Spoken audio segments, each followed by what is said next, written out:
Have you ever been confused by the words pulse, tempo, and rhythm? Many of our students think pulse and rhythm are the same thing, but they aren't.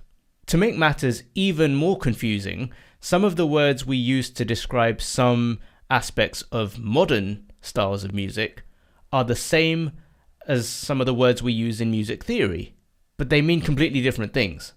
I'm Ashley from Ashbea Music, and in this video, we're going to be exploring 3 of the main words we use to explain ways that we feel music. We will also be getting practice in knowing and feeling the difference between these words. All of these words depend on time. We experience music through time, and anything that exists through time has to have a beginning, a middle, and an end. Because we know when the music starts and ends, we can start to understand what the music is doing while it is playing. We're going to start by explaining what pulse is. Pulse is a steady beat that starts when the music starts and ends when the music ends. It's like the beat of your heart or the ticking of a clock. We can hear the ticking of a clock, but we usually can't feel or hear the beating of our heart unless we're nervous or scared. Just like our heartbeat, the pulse in music is usually not heard. We have to feel it instead.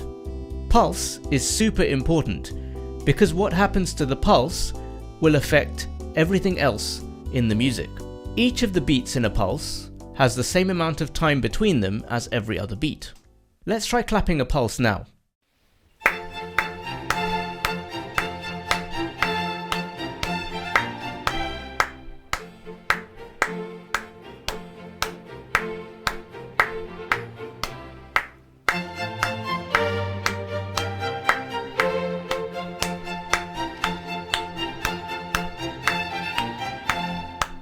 Pulse is affected by the time signature of the music.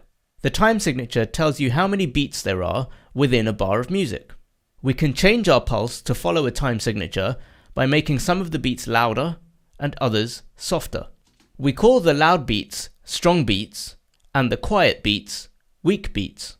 The strongest beat is beat 1, so that beat is always louder than the others.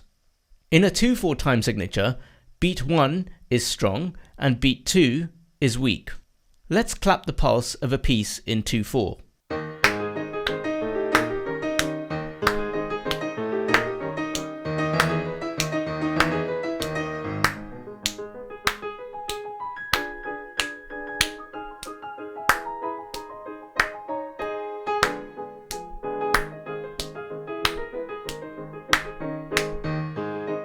A 6/8 time signature is similar to 2/4 because there are also 2 beats in the bar, but the music will feel different because each of our beats is a different type of note than it was in 2/4. Let's listen to the pulse of a 6/8 piece and then clap it.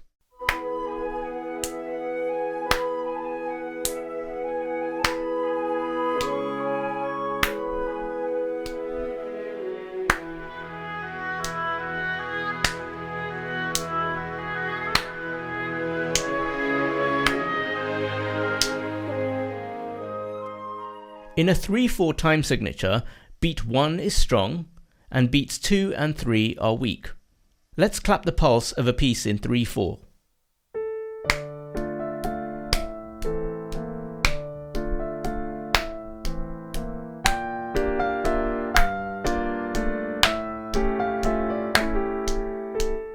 In a 4/4 time signature, things are a little bit more interesting. Beat 1 is strong, as in the other time signatures, and beats 2 and 4 are the weak beats.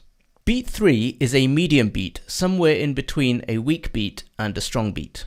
Beat 3 marks the halfway point in the bar, which is a very important landmark when we have to read rhythms in music. Let's clap the pulse of a piece in 4/4.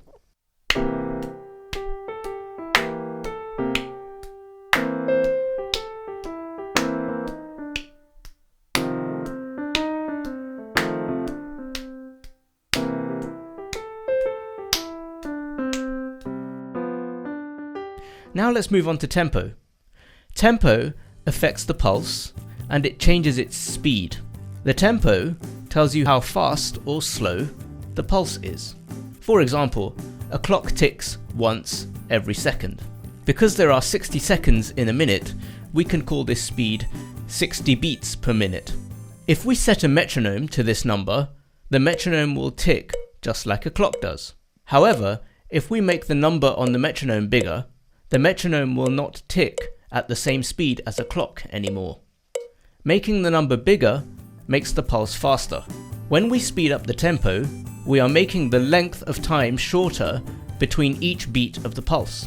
And when we make the number on the metronome smaller, we are making the pulse slower by increasing the amount of time between each of the beats in the pulse. In fact, tempo is an Italian word and it literally means time, so it's no surprise that time is something we need to consider as very important in order for music to make sense to us. Let's try clapping the pulse again to the same piece of music, but this time we'll speed it up and slow it down as it plays.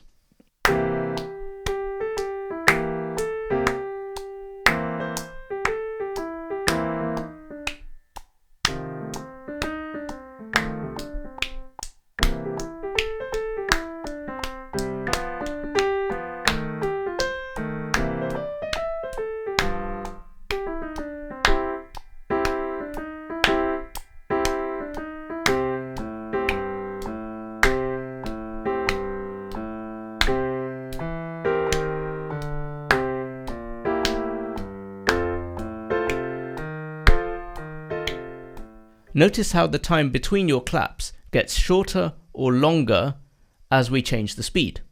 Now let's move on to rhythm. Rhythm is the combination of different lengths of long and short notes that sits on top of the pulse. Let's hear a pulse and then we'll put a simple rhythm on top of it.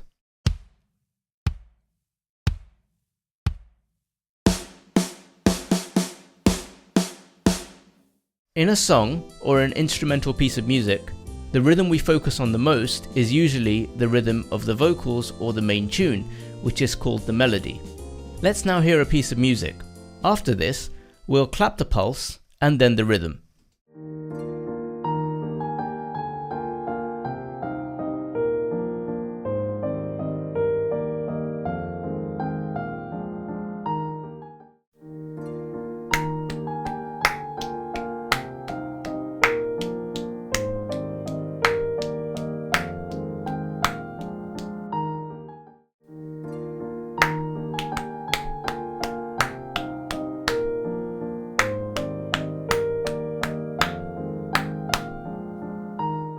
And here is how the rhythm is affected by the tempo of the music. Notice how the rhythm, the combinations of the lengths of the notes, stays exactly the same, but it takes less time to clap the rhythm when the music is faster, and it takes more time to clap the rhythm when the music is slower.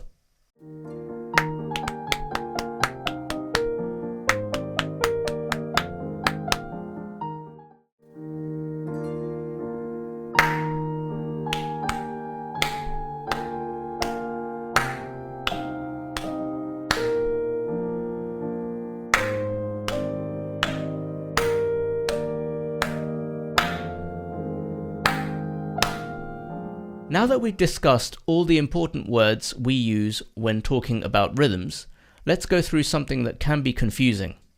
In modern styles of music, such as hip-hop, the piece of instrumental music that someone raps or sings over is often called a beat.